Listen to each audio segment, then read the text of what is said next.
ರಾಜ್ಯಸಭೆ ಚುನಾವಣೆ ಗೆಲುವಿಗೆ ಎಚ್ಡಿಕೆ ಹೂಡಿದ್ರ ಹೊಸ ದಾಳ. ಕಾಂಗ್ರೆಸ್ ಅತೃಪ್ತ ಶಾಸಕರನ್ನ ಸೆಳೆಯಲು ತಂತ್ರ ರೂಪಿಸಿದ್ರ. ಕೊನೆ ಕ್ಷಣದಲ್ಲಿ ಸಿದ್ದು ಡಿಕೆಶಿಗೆ ದಳಪತಿ ಕೊಡ್ತಾರಾ ಶಾಕ್? ಇದೆಲ್ಲವನ್ನ ನೋಡೋಣ ರಾಜ್ಯಸಭೆ ಫೈಟ್ ನ್ಯೂಸ್ ಟಾಪ್ 9 ನಲ್ಲಿ. ರಾಜ್ಯಸಭೆ ಚುನಾವಣಾ ರಣಕಣ ರೋಚಕತೆ ಪಡೆದುಕೊಂಡಿದೆ. ಮೇಲ್ಮನೆ ಆಟದಲ್ಲಿ ದಳಪತಿಗಳಿಗೆ ಸಿದ್ದರಾಮಯ್ಯ ಹಾಗೂ ಡಿಕೆಶಿ ಖಡಕ್ ಟಕ್ಕರ್ ಕೊಡಲು ದಳಪತಿ ಹೊಸ ದಾಳ ಹೂಡಿರೋ ಸಾಧ್ಯತೆ ಇದೆ. ರಾಜ್ಯಸಭೆ ಕಣದಲ್ಲಿ ಜೆಡಿಎಸ್ ಕೊನೆ ಕ್ಷಣದಲ್ಲಿ ಜೋಡೆತ್ತುಗಳ ಪ್ಲಾನ್ ಉಲ್ಟಾ ಮಾಡ್ತಾರಾ ಅನ್ನೋ ಕುತೂಹಲ ಹೆಚ್ಚಾಗಿದೆ. ಸೋಲೋ ಕ್ಷಣದಲ್ಲೂ ಗೆಲುವಿಗಾಗಿ ದಳಪತಿಗಳ ಕಸರತ್ತು ನಡೆಸಿದ್ದಾರೆ. ಜೂನ್ 10ರ ನಂತರ ಎಲ್ಲ ಗೊತ್ತಾಗುತ್ತೆ ಅಂತ ಮಾಜಿ ಸಿಎಂ ಎಚ್ಡಿಕೆ ನಿನ್ನೆ ಬಾಂಬ್ ಸಿಡಿಸಿದ್ರು. ಇತ್ತ ಜೂನ್ 10ರೊಳಗೆ ಲೆಕ್ಕಾಚಾರವನ್ನ ಉಲ್ಟಾ ಮಾಡ್ತಾರಾ ಎಚ್ಡಿಕೆ ಅನ್ನೋ ಮಾತುಗಳು ಕೇಳಿ ಬರ್ತದೆ.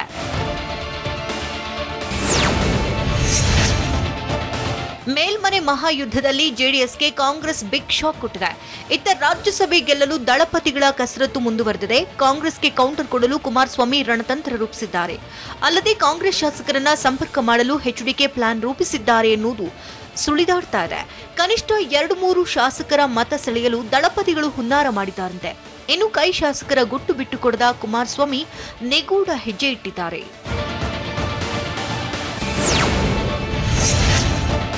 ರಾಜ್ಯಸಭಾ ಚುನಾವಣಾ ಕಣ ರಂಗೇರಿದ್ರಿಂದ ಮಾಜಿ ಸಿಎಂ ಎಚ್ಡಿಕೆ ಕೊನೆ ಕ್ಷಣದವರೆಗೂ ಹೋರಾಡಲು ಸ್ಕೆಚ್ ಹಾಕಿದ್ದಾರೆ. ತಮ್ಮ ಬತ್ತಳಿಕೆಯಲ್ಲಿರುವ ಹೊಸ ಬಾಣ ಪ್ರಯೋಗಿಸಲು ದಳಪತಿಗಳು ರಣತಂತ್ರ ರೂಪಿಸುತ್ತಿದ್ದಾರೆ. ಈಗಾಗಲೇ ನಮಗೆ ಆತ್ಮಸಾಕ್ಷಿ ಮತಗಳು ಬರುತ್ತೆ ಅಂತ ವಿಪಕ್ಷ ನಾಯಕ ಸಿದ್ದರಾಮಯ್ಯ ಬಾಂಬ್ ಸಿಡಿಸಿದ್ರು. ನಮಗೆ ಬರಬೇಕಿರೋ ಮತಗಳು ಬರುತ್ತವೆ ಅಂತ ಹೇಳಿದ್ರು. ಇತ್ತ ಸಿದ್ದರಾಮಯ್ಯಗೆ ಕೌಂಟರ್ ನೀಡಿರುವಂತಹ ಮಾಜಿ ಸಿಎಂ ಎಚ್ಡಿಕೆ ಸಿದ್ದರಾಮಯ್ಯ ಒಬ್ಬರಿಗೆ ಆತ್ಮಸಾಕ್ಷಿ ಮತಗಳು ಬರೋದಾ, ನಮಗೂ ಬರುತ್ತೆ ಅಂತ ಖಡಕ್ ಟಕ್ಕರ್ ಕೊಟ್ಟಿದ್ರು.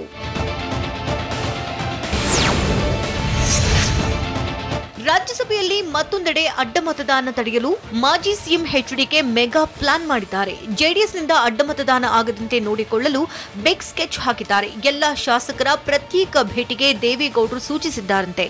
ಎಲ್ಲಾ ಶಾಸಕರನ್ನ ಭೇಟಿ ಮಾಡಲು ಎಚ್ಡಿಕೆ ಸೂಚನೆ ನೀಡಿದ್ದಾರೆ. ಅಲ್ಲದೆ ಎಚ್ಡಿ ರೇವಣ್ಣ ನಿಯೋಗದಿಂದ ಶಾಸಕರು ಪ್ರತ್ಯೇಕವಾಗಿ ಭೇಟಿ ಮಾಡಲಿದ್ದಾರೆ.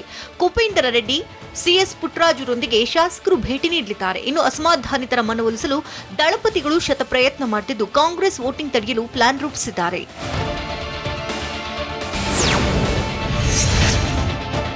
ಕಾಂಗ್ರೆಸ್ ವಿರುದ್ಧ ಮಾಜಿ ಸಿಎಂ ಎಚ್ಡಿ ಕುಮಾರಸ್ವಾಮಿ ಆಕ್ರೋಶ ಹೊರಹಾಕಿದ್ದಾರೆ. ಕೈ ತೆನೆ ಸಮ್ಮಿಶ್ರ ಸರ್ಕಾರದ ಸತ್ಯವನ್ನ ದಳಪತಿ ಬಿಚ್ಚಿಟ್ಟಿದ್ದಾರೆ. ಸಮ್ಮಿಶ್ರ ಸರ್ಕಾರ ಹೋಗಲಿ ಅಂತ ನಾನೇ ತೀರ್ಮಾನಿಸಿದ್ದೆ, ಆದ್ರಿಂದಲೇ ನಾನು ಆಗ ಅಮೆರಿಕಾಗೆ ಹೋಗಿದ್ದು ಅಂತ ಬೆಳಗಾವಿಯಲ್ಲಿ ಕುಮಾರಸ್ವಾಮಿ ಹೊಸ ಬಾಂಬ್ ಸ್ಫೋಟಿಸಿದ್ರು. ಆಗ ಸರ್ಕಾರ ತೆಗೆಯಲು ದೊಡ್ಡ ಮಟ್ಟದ ಕಸರತ್ತು ನಡೆದಿತ್ತು. ಮೈತ್ರಿ ಸರ್ಕಾರದ ನಡವಳಿಕೆಗಳು ಬೇಸರ ತರಿಸಿದ್ವು. ನನಗೆ ಕೊಡ್ತಾ ಇದ್ದಂತಹ ಹಿಂಸೆಗಳನ್ನು ನೋಡಿ ಬೇಸರವಾಗಿತ್ತು. ರೈತರ ಸಾಲ ಮನ್ನಾ ಮಾಡುವ ಟಾಸ್ಕ್ ನನ್ನ ಮೇಲಿತ್ತು ಅಂತ ಬೆಳಗಾವಿಯಲ್ಲಿ ಮಾಜಿ ಸಿಎಂ ಕುಮಾರಸ್ವಾಮಿ ಹೇಳಿದರು. ಮನಸ್ಸಿನಲ್ಲಿ ಬೇಸರ ರಣರೋಚಕ ರಾಜ್ಯಸಭೆ ಅಖಾಡದಲ್ಲಿ ಲೆಕ್ಕಾಚಾರ ಉಲ್ಟಾ ಆಗೋ ಹೊತ್ತಲ್ಲಿ ದಳಪತಿಗಳು ಖರ್ಗೆ ತಂತ್ರ ಹೂಡಿದ್ರು. ಯಾಕಂದ್ರೆ ವಿಪಕ್ಷ ನಾಯಕ ಸಿದ್ದರಾಮಯ್ಯರದ್ದು ಒಂದು ಬಣ, ಕನಕಪುರ ಬಂಡೆ ಡಿಕೆಶಿಯದ್ದು ಒಂದು ಬಣವಿದೆ. ಕಾಂಗ್ರೆಸ್ ಮನೆಯಲ್ಲಿನ ಒಳಗೊಳಗಿನ ಕಿಚ್ಚನ್ನ ಅರಿತಂತಹ ದಳಪತಿಗಳು ರಾಜ್ಯಸಭೆ ರಣಕಣದ ಮೂಲಕ ಎನ್ಕ್ಯಾಶ್ ಮಾಡಿಕೊಳ್ಳುವುದಕ್ಕೆ ರಣತಂತ್ರ ರೂಪಿಸಿದ್ರು. ಅದುವೇ ಕೈ ಹಿರಿಯ ನಾಯಕ ಖರ್ಗೆ ಮೂಲಕ ಹೈಕಮಾಂಡ್ ಕದವನ್ನ ತಟ್ಟಿ ಗಾಳ ಹಾಕಿದ್ರು. ಖರ್ಗೆಯವರ ಮೂಲಕ ಸೋನಿಯಾ ಗಾಂಧಿ ಮನವೊಲಿಸಿ ಸಿದ್ದರಾಮಯ್ಯ ಮತ್ತು ಡಿಕೆಶಿಗೆ ಟಕ್ಕರ್ ಕೊಡಲು ಪ್ಲಾನ್ ರೂಪಿಸಿದ್ದೂ ಇದೆ.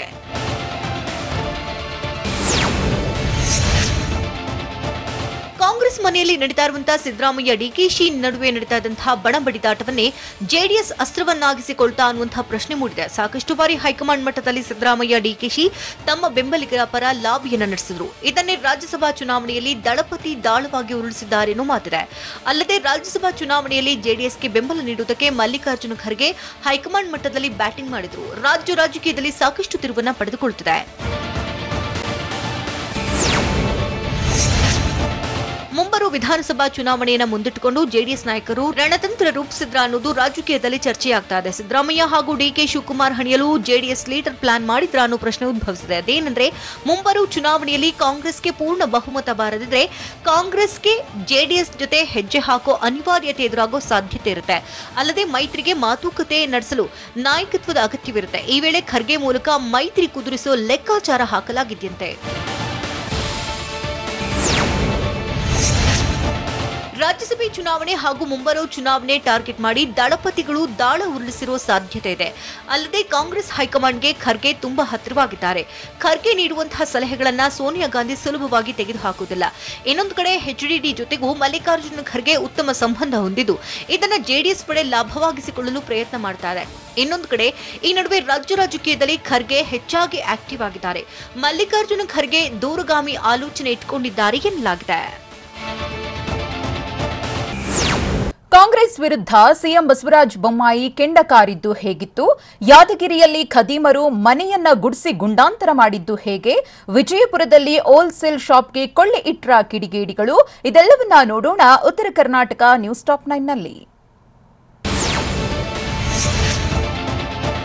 ರಾಜ್ಯ ರಾಜಕೀಯದಲ್ಲಿ ಬಿಜೆಪಿ ಹಾಗೂ ಕಾಂಗ್ರೆಸ್ ನಡುವೆ ಚಡ್ಡಿ ಫೈಟ್ ಜೋರಾಗಿದೆ. ಆರ್ಎಸ್ಎಸ್ ಚಡ್ಡಿ ಸುಡುತ್ತೇವೆಂಬ ಕಾಂಗ್ರೆಸ್ ಹೇಳಿಕೆಗೆ ಹುಬ್ಬಳ್ಳಿಯಲ್ಲಿ ಮುಖ್ಯಮಂತ್ರಿ ಬಸವರಾಜ ಬೊಮ್ಮಾಯಿ ಆಕ್ರೋಶವನ್ನು ಹೊರಹಾಕಿದರು. ಕಳೆದ 75 ವರ್ಷದಿಂದ ಆರ್ಎಸ್ಎಸ್ ಜನಸೇವೆ ಮಾಡ್ತಾ ಇದೆ. ಜನರು ಸಂಕಷ್ಟದಲ್ಲಿದ್ದಾಗ ಆರ್ಎಸ್ಎಸ್ ಸಹಾಯ ಮಾಡಿದೆ. ಹೀಗಾಗಿ ಕಾಂಗ್ರೆಸ್ ಜನರನ್ನ ತಪ್ಪು ದಾರಿಗೆ ಎಳೆಯಲು ಯತ್ನಿಸ್ತಾ ಇದೆ ಅಂತ ಹುಬ್ಬಳ್ಳಿಯಲ್ಲಿ ಮುಖ್ಯಮಂತ್ರಿ ಬಸವರಾಜ ಬೊಮ್ಮಾಯಿ ಗುಡುಗಿದ್ರು. ಸಿದ್ದರಾಮಯ್ಯ ಅವರು ಕಾಂಗ್ರೆಸ್ನವರು ಯಾವಾಗಲೂ ಕೂಡ ಆರ್ಎಸ್ಎಸ್ ವಿರೋಧಿ. ರಾಜ್ಯದಾದ್ಯಂತ ಆರ್ಎಸ್ಎಸ್ ಚಡ್ಡಿ ಸುಡುತ್ತೇವೆಂಬ ವಿಪಕ್ಷ ನಾಯಕ ಸಿದ್ದರಾಮಯ್ಯ ಹೇಳಿಕೆಗೆ ಹುಬ್ಬಳ್ಳಿಯಲ್ಲಿ ಮುಖ್ಯಮಂತ್ರಿ ಬಸವರಾಜ ಬೊಮ್ಮಾಯಿ ಕೆಂಡ ಕಾರಿದ್ರು. ಸಿದ್ದರಾಮಯ್ಯ ಆರ್ಎಸ್ಎಸ್ ಬಗ್ಗೆ ಅಪಪ್ರಚಾರವನ್ನ ಮಾಡ್ತಿದ್ದಾರೆ.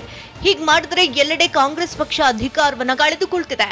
ಮುಂದಿನ ದಿನಗಳಲ್ಲಿ ಕರ್ನಾಟಕದಲ್ಲೂ ನೆಲೆ ಕಳೆದುಕೊಳ್ಳಲಿದೆ ಅಂತ ಕಾಂಗ್ರೆಸ್ ವಿರುದ್ಧ ಸಿಎಂ ಬಸವರಾಜ ಬೊಮ್ಮಾಯಿ ವಾಗ್ದಾಳಿ ನಡೆಸಿದ್ರು. ಇದೇ ತರ ಮಾಡಿದ್ರಿಂದ ಎಲ್ಲ ರಾಜ್ಯದಲ್ಲಿ ಕಳ್ಕೊಂಡಿದ್ದಾರೆ, ಕರ್ನಾಟಕದಲ್ಲಿ ಕಳ್ಕೊಳ್ತಾರೆ. ರಾಜ್ಯಸಭೆ ಚುನಾವಣಾ ಅಖಾಡ ರಣರೋಚಕ ಹಂತ ತಲುಪಿದೆ. 4 ಸ್ಥಾನಕ್ಕೆ 6 ಜನ ಕಲಿಗಳ ಅಖಾಡದಲ್ಲಿ ಬಿಗ್ ಫೈಟ್ ನಡೆಸಲಿದ್ದಾರೆ.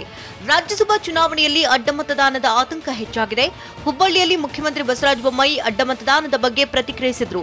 ಜೂನ್ 10ರವರೆಗೆ ಕಾದು ನೋಡಿ ಅಂತ ಸಿಎಂ ಹೇಳಿದ್ರು. ಅಲ್ಲದೆ ಪಠ್ಯಪುಸ್ತಕ ವಿಚಾರದಲ್ಲಿ ರಾಜಕಾರಣ ಮಾಡ್ತಾ ಇದ್ದಾರೆ. ವಿಪಕ್ಷಗಳ ಪ್ರಶ್ನೆಗಳಿಗೆ ಶಿಕ್ಷಣ ಸಚಿವರು ಉತ್ತರ ನೀಡಿದ್ದಾರೆ ಅಂತ ಹುಬ್ಬಳ್ಳಿಯಲ್ಲಿ ಮುಖ್ಯಮಂತ್ರಿ ಬಸವರಾಜ ಬೊಮ್ಮಾಯಿ ಹೇಳಿದ್ರು. ಸಿದ್ದರಾಮಯ್ಯ ಮತ್ತು ಡಿಕೆಶಿ ವಿರುದ್ಧ ಸ್ವಪಕ್ಷೀಯ ನಾಯಕರೇ ಆಕ್ರೋಶ ಹೊರಹಾಕಿದ್ದಾರೆ. ಇಬ್ಬರು ಅಧಿಕಾರದ ಕಿತ್ತಾಟದಿಂದ ಹೊರಬರಬೇಕು ಅಂತ ಬಾಗಲಕೋಟೆ ಜಿಲ್ಲೆಯ ಹುನಗುಂದ ತಾಲೂಕಿನ ಸುಳಿಬಾವಿ ಗ್ರಾಮದಲ್ಲಿ ಕೈ ನಾಯಕ ಎಂಡಿ ಲಕ್ಷ್ಮೀನಾರಾಯಣ ಹೇಳಿದ್ರು. ಸಿಎಂ ಹುದ್ದೆ ಆಸೆ ಬಿಟ್ಟು 2ನೇ ಹಂತದ ಕಾರ್ಯಕರ್ತರನ್ನ ಬೆಳೆಸಿ 2023ಕ್ಕೆ ಕಾಂಗ್ರೆಸ್ ಅಧಿಕಾರಕ್ಕೆ ಬಂದಾಗ ಹೈಕಮಾಂಡ್ ಶಾಸಕರ ನಿರ್ಧಾರದಂತೆ ಸಿಎಂ ಆಗಬೇಕು. ಸಿದ್ದರಾಮಯ್ಯ ಡಿಕೆಶಿಗೆ ಒಳ್ಳೆಯ ಬುದ್ಧಿ ಕೊಡುವಂತೆ ಪ್ರಾರ್ಥನೆ ಮಾಡ್ತೇನೆ ಅಂತ ಸುಳಿಬಾವಿ ಗ್ರಾಮದಲ್ಲಿ ಲಕ್ಷ್ಮೀನಾರಾಯಣ ಹೇಳಿದ್ರು. ಪೆಟ್ರೋಲ್ ಮತ್ತು ಡೀಸೆಲ್ ರೇಟ್ ಇಳಿಕೆಯ ಬಗ್ಗೆ ಸುಳಿವು ಕೊಟ್ಟಿದ್ದು ಯಾರು? ಕರಾವಳಿಯಲ್ಲಿ ಸ್ಯಾಟಲೈಟ್ ಫೋನ್ ಸದ್ದು ಮಾಡಿದ್ದು ಹೇಗೆ? ವಿಷ ಸೇವಿಸಿ ಗರ್ಭಿಣಿ ಆತ್ಮಹತ್ಯೆಗೆ ಶರಣಾಗಿದ್ದು ಎಲ್ಲಿ? ಇದೆಲ್ಲವನ್ನ ನೋಡೋಣ ದಕ್ಷಿಣ ಕರ್ನಾಟಕ ನ್ಯೂಸ್ ಟಾಪ್ 9ನಲ್ಲಿ. ಪೆಟ್ರೋಲ್ ಡೀಸೆಲ್ ದರ ಮತ್ತಷ್ಟು ಇಳಿಕೆ ಆಗಲಿದೆ ಅಂತ ದಾವಣಗೆರೆಯಲ್ಲಿ ಬಿಜೆಪಿ ಸಂಸದ ಜಿಎಂ ಸಿದ್ದೇಶ್ವರ್ ಹೇಳಿದ್ದಾರೆ. ಸ್ವಲ್ಪ ದಿನಗಳಲ್ಲಿ ಪೆಟ್ರೋಲ್ ಡೀಸೆಲ್ ದರ ಮತ್ತಷ್ಟು ಇಳಿಯಲಿದೆ. ಸದ್ಯಕ್ಕೆ ರಾಜ್ಯದಲ್ಲಿ ಬಿತ್ತನೆ ಬೀಜ ಗೊಬ್ಬರದ ಕೊರತೆ ಇಲ್ಲ. ಕೆಲ ಕಡೆ ಗೊಬ್ಬರದ ಕೃತಕ ಅಭಾವ ಸೃಷ್ಟಿಸುವ ಪ್ರಯತ್ನ ನಡೆದಿದೆ. ಕೃತಕ ಅಭಾವ ಸೃಷ್ಟಿಸುವವರನ್ನ ಪತ್ತೆ ಹಚ್ಚಿ ಕಠಿಣ ಕ್ರಮ ಕೈಗೊಳ್ಳುತ್ತೇವೆ ಅಂತ ಬಿಜೆಪಿ ಸಂಸದ ಜಿಎಂ ಸಿದ್ದೇಶ್ವರ್ ಹೇಳಿದ್ದಾರೆ.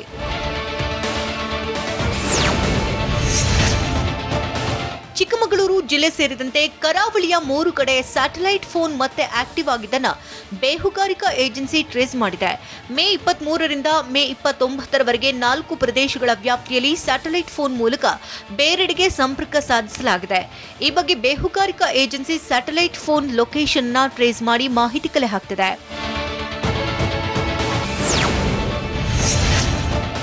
ಮಂಡ್ಯ ಜಿಲ್ಲೆಯ ಶ್ರೀರಂಗಪಟ್ಟಣದ ಜಾಮಿಯಾ ಮಸೀದಿ ಸುತ್ತಮುತ್ತ ಹಾಕಲಾಗಿದ್ದ 144 ಸೆಕ್ಷನ್ ಅನ್ನು ಪೊಲೀಸರು ತೆರವುಗೊಳಿಸಿದ್ದಾರೆ. ಆದರೆ ಜಾಮಿಯಾ ಮಸೀದಿ ಬಳಿ ಹಾಕಲಾಗಿದ್ದ ಸೆಕ್ಯೂರಿಟಿಯನ್ನು ಮುಂದುವರೆಸಿದ್ದಾರೆ. ಬೆಳಗ್ಗೆ 6ಕ್ಕೆ ನಿಷೇಧಾಜ್ಞೆಯನ್ನ ಜಿಲ್ಲಾಡಳಿತ ತೆರವು ಮಾಡಿದೆ. ಆದರೆ ಪ್ರತಿ ಭಾನುವಾರ ಯಾತ್ರಿಗಳಿಂದ ತುಂಬಿ ತುಳುಕ್ತಾ ಇದ್ದ ಮಸೀದಿ ಇಂದು ಬಣಗುಡ್ತಾ ಇದೆ. ಸದ್ಯ ಜಾಮಿಯಾ ಮಸೀದಿ ಪ್ರವೇಶಕ್ಕೆ ಬ್ರೇಕ್ ಹಾಕಲಾಗಿದ್ದು ಸ್ಥಳದಲ್ಲಿ 2 ಕೆಎಸ್ಆರ್ಪಿ ತುಕಡಿ ನಿಯೋಜಿಸಲಾಗಿದೆ.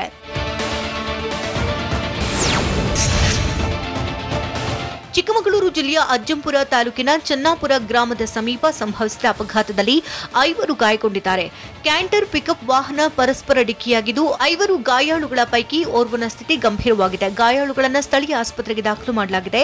ಅಪಘಾತದಿಂದ ಗರಂ ಆದ ಸ್ಥಳೀಯರು ರಸ್ತೆಗೆ ಹಂಪ್ ಹಾಕುವಂತೆ ಒತ್ತಾಯಿಸಿದ್ದಾರೆ. ಅಜ್ಜಂಪುರ ಠಾಣಾ ವ್ಯಾಪ್ತಿಯಲ್ಲಿ ಘಟನೆ ನಡೆದಿದೆ.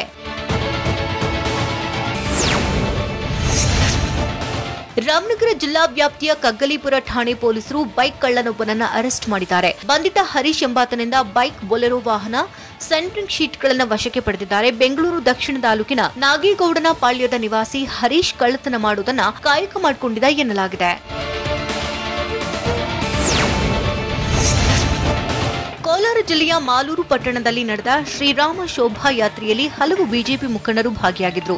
ಭಜರಂಗ ದಳದ ಕಾರ್ಯಕರ್ತರು ಕಾರ್ಯಕ್ರಮ ಆಯೋಜಿಸಿದ್ದು ಮಾಲೂರು ಸಂಪೂರ್ಣ ಕೇಸರಿಮಯವಾಗಿತ್ತು. ಕಾರ್ಯಕ್ರಮದಲ್ಲಿ ಸಚಿವ ಮುನಿರತ್ನ, ಸಂಸದ ಮುನಿಸ್ವಾಮಿ, ಮಾಜಿ ಶಾಸಕ ಮಂಜುನಾಥ್ ಗೌಡ ಸೇರಿದಂತೆ ಹಲವರು ಭಾಗಿಯಾಗಿದ್ದರು.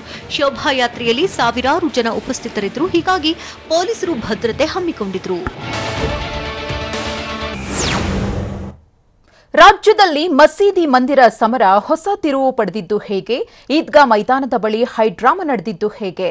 ಆರ್ಎಸ್ಎಸ್ ವಿರುದ್ಧ ಸಿದ್ದರಾಮಯ್ಯ ಮತ್ತೆ ಗುಡುಗಿದ್ದು ಹೇಗಿತ್ತು? ಇದೆಲ್ಲವನ್ನ ನೋಡೋಣ ಸಮಗ್ರ ನ್ಯೂಸ್ ಟಾಪ್ 9ನಲ್ಲಿ. ರಾಜ್ಯದಲ್ಲಿ ಮಸೀದಿ ಹಾಗೂ ಮಂದಿರ ಸಮರ ತಾರಕಕ್ಕೇರಿದೆ. ಮಂಡ್ಯದ ಶ್ರೀರಂಗಪಟ್ಟಣದಲ್ಲಿ ಜೋರಾಗುತ್ತಾ ದೇಗುಲ ದಂಗಲ್ ಅನ್ನೋ ಪ್ರಶ್ನೆಗಳು ಮೂಡಿದೆ. ಶ್ರೀರಂಗಪಟ್ಟಣ ಚಲೋ ಆಯಿತು, ಇದೀಗ ಲೀಗಲ್ ವಾರ್ಗೆ ಭಜರಂಗ ದಳ ಮತ್ತು ವಿಶ್ವ ಹಿಂದೂ ಪರಿಷತ್ ಹೊಸ ತಂತ್ರವನ್ನು ರೂಪಿಸಿದೆ. ಮದರಸಾ ಖಾಲಿ ಮಾಡಿಸುವಂತೆ ರಾಜ್ಯ ಸರ್ಕಾರಕ್ಕೆ ಗಡುವು ನೀಡಲಾಗಿದೆ. ಸರ್ಕಾರಕ್ಕೆ 1 ತಿಂಗಳು ವಿಎಚ್ಪಿ ಟೈಮ್ ಕೊಟ್ಟಿದೆ. ಮದರಸಾ ಖಾಲಿ ಮಾಡಿಸದಿದ್ದರೆ ಕಾನೂನು ಹೋರಾಟ ಮಾಡುವುದಾಗಿ ವಾರ್ನಿಂಗ್ ನೀಡಲಾಗಿದೆ. ಸ್ಮಾರಕ ಕಾಯ್ದೆಯ ಪ್ರಕಾರ ಹೋರಾಟಕ್ಕೆ ಮಹಾಪ್ಲಾನ್ ಮಾಡಿದ್ದಾರೆ.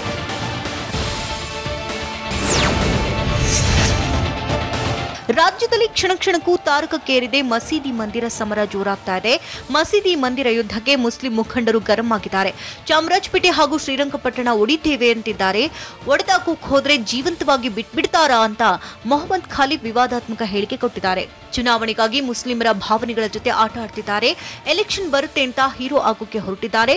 ಹಿಂದೂ ಪರ ಸಂಘಟನೆಗಳು ಹಾಸ್ಯಾಸ್ಪದಕ್ಕೆ ಒಳಗಾಗ್ತಿದ್ದಾರೆ ಅಂತ ಮುಸ್ಲಿಂ ಮುಖಂಡ ಮೊಹಮ್ಮದ್ ಖಾಲಿಫ್ ಕೆಂಡಾಮಂಡಲರಾದರು.